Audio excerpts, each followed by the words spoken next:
This episode of Destructoid is brought to you by Jackthreads. Coming up on Destructoid, we've got your releases of the week for October 18th, some voice commands for Master Chief, and 3 hours of hands-on Skyrim impressions condensed into 5 minutes. All that and more coming up on Destructoid.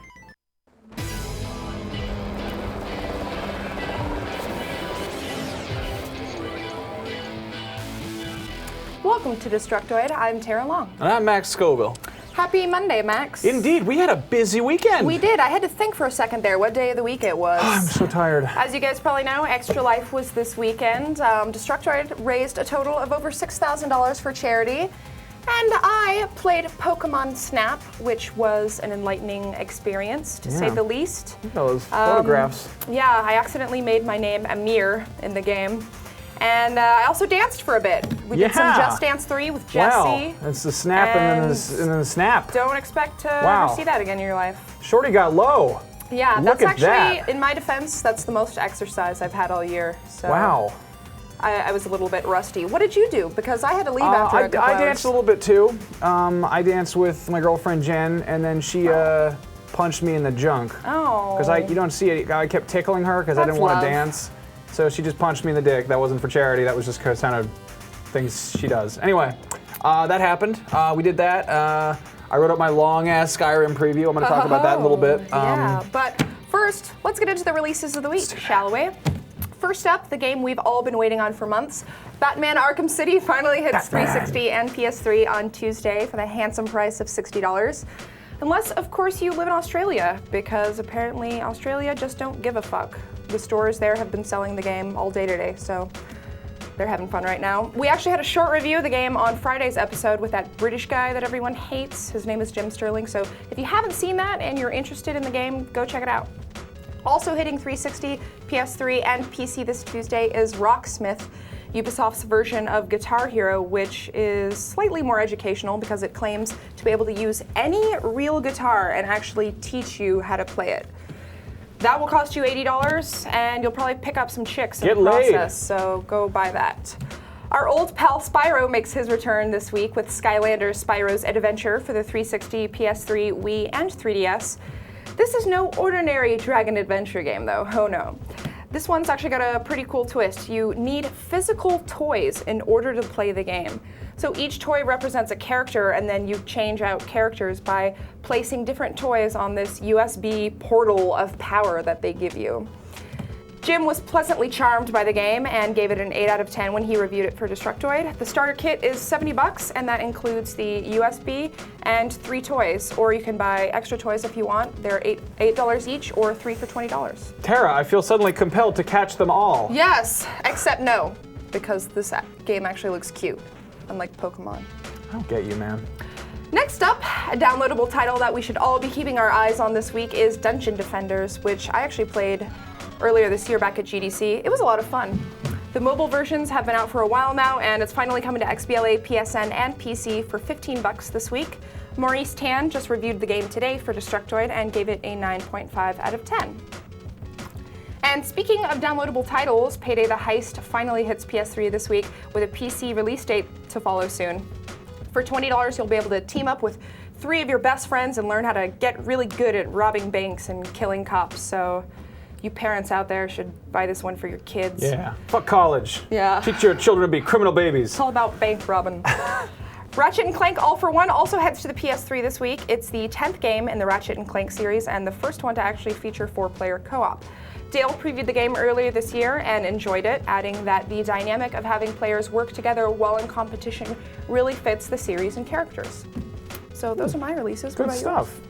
Well, here's one. If you want to play the role of El Presidente, you might want Tropico 4. It's a construction and management sim that puts you in charge of regaining power in a small Caribbean nation. Not Cuba, though. No, just a nation. Oh, no, it's Tropico.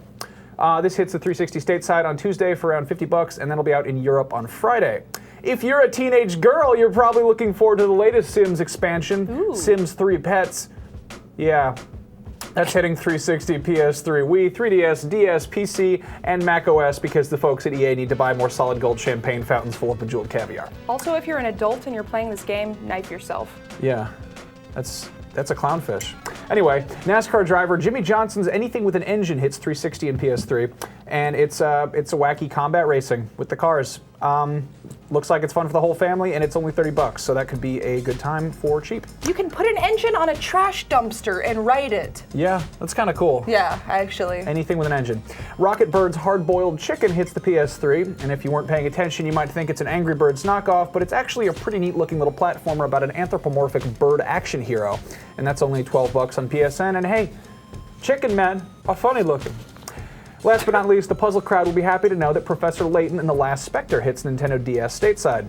Europe will have to wait another month, and Australia is going to have to hang tight until early December, and that is roughly $30, and it looks cute.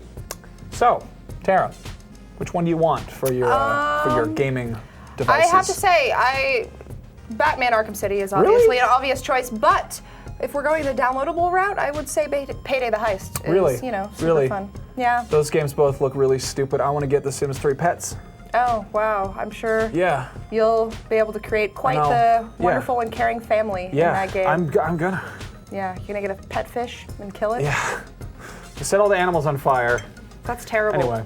So as usual, we are having a poll on our Facebook page, so go over to facebook.com/Dtoid Show, and you can vote on the weekly releases and figure out which one you want the most. I'm guessing everyone's going to pick the Batman, because that's Batman. Obviously.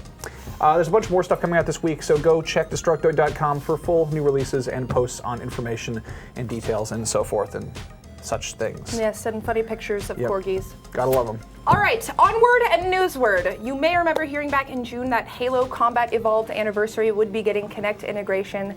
You may also remember wondering how the hell that would work. Well, we now know that the game will feature motion tracking and voice commands, both entirely optional. I'm personally not really big on the idea of holding my arms up for 3 hours while I play a game, but the voice commands actually sound pretty cool. You can yell things like grenade or reload weapon, things I kind of always forget exist when I'm actually in the heat of combat, and Master Chief will just do them. You can also say analyze when you're in front of any object or person, and a neat little information roster will pop up showing that that object has been added to your library, so you can actually go back and access any of the information in your library at any point in the game. So, cool little new features that, are adding. They will have, of course, the classic mode, which oh man, I actually want to play around with that. Will just be like the original with I want to just shout at my TV more. That's what I like about this whole voice thing and the Siri and the iPhone. It's just these things you just shout at the technology and you sound like a caveman. Yeah. Mr. Chef, grenades, analyze, and then. Oh God. Kinect didn't quite get that. No. Anyway, it's a super light news day, and I'm going to talk about Skyrim, but let's take a moment to thank our lovely sponsor. Let's do that. It is a well-known fact that only suckers pay full price, and that is where Jack Threads comes in. If you like alternative apparel brands like Kid Robot, Hurley, and Stussy, but hate paying full price for them, then look no further, because you can score those and a whole bevy of other premium brands at up to 80% off what you'd pay at a store. Jack Threads is the new invite-only shopping club just for guys that serves up street, skate, and surfwear brands for only the most fashionable of men. Now, normally there is a wait list, but if you head over to jackthreads.com/destruct, you can skip the wait list and get instant access to all their clothes right now. You can do that. You bought clothes off of Jack Threads. I just got this recently, jacket. It's going to be my new jacket that I wear like every episode. So that is some ravishing regalia. Yeah, see, she's into it. Looks like all of your other jackets, though. But it's nicely I have a thing made. that I wear. It's a good jacket. It's nice. They have sunglasses and headphones and stuff too. Skyrim. I need some new shoes at some point. Let's talk about Skyrim. So as I might have mentioned, I got to play Skyrim last week for 3 whole hours on the condition that I take words and write them up in article form on Destructoid.com. You can go check out that full article. It's like 2,600 words, and I was up until 5 a.m. writing it, so for the love of God, please do that. It just went live this afternoon. And in the meantime, I guess I'll fire off some highlights about my time with the game. Now, I know you guys want to hear about killing monsters and stuff, but one of the first things I did was check out the crafting system and a few of the different activities you can do in the game. At a blacksmith shop, you can use a forge to create weapons, armor, jewelry, and right off the bat, there's a pretty long list of items you can make. Then there's a grindstone that can be used for tempering weapons, improving their quality, and there's the same amount of interactivity in any kitchen, and right off the bat, they were like, do you want to make Horker meatloaf? And I'm like, I would love that. I'm going to make lots of food and snacks and grilled salmons. There are over 300 different books in the game, just scattered around. I looked for a few of them, and obviously some of them will improve your skills. But I was just really, really impressed with how much time and care must have gone into adding these. These are actual books. You pick them up and you look through them by moving the left stick, and they have stuff written in them. So if you want to learn more about, the world of Skyrim, there it is. Might have mentioned this. Skyrim looks really, really nice. Like, it's really pretty. I saw that picture of the Aurora Borealis. I said Aurora Borealis because it was that pretty.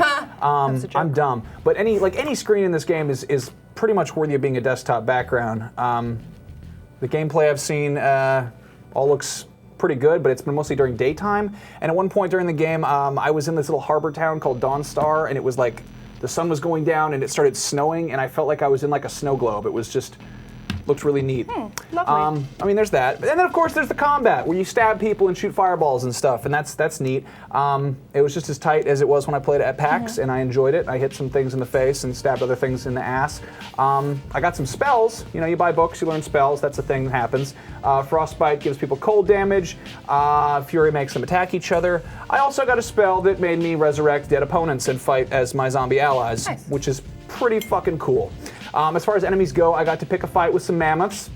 They killed me. A giant, he killed me. And then some ice wraiths, which are like half-invisible frost ghosts that also killed me. I fought the giant spider from the E3 demo, as well as lots of bandits and wolves. It's pretty cool. At one point, I stole some pies. I broke into a brewery and I stole pies from an NPC, and he got Mischievous Max. That should be your nickname. The pie thief. But yeah, the NPC came after me. He said, "Give me back my pies," and I said, "Ha!" And I shot him with a fireball, and he caught on fire. And then I hit him with a sword, and then he normally would have died, except when his life bar depleted, he just sort of huddled in the ground and was like, "No, no." So apparently, you can't kill some of the NPCs. I'm sure he learned his lesson, though. Yeah. He came after me. How far into the game were you guys actually playing? Well, I started out and it was basically 45 minutes in, sort of like in Fallout 3 when you leave the Vault 101, or in Oblivion when you leave the sewers. Just kind of the beginning of the overworld. Okay, so they actually started you from like. Yeah, they were like go nuts, and apparently everyone who's previewed this game has like a different story. I could have gone after the dragon, but I kind of wanted to save that for when I'd actually had a chance to like level up on my own time. And really, I want to play this game for fun, so.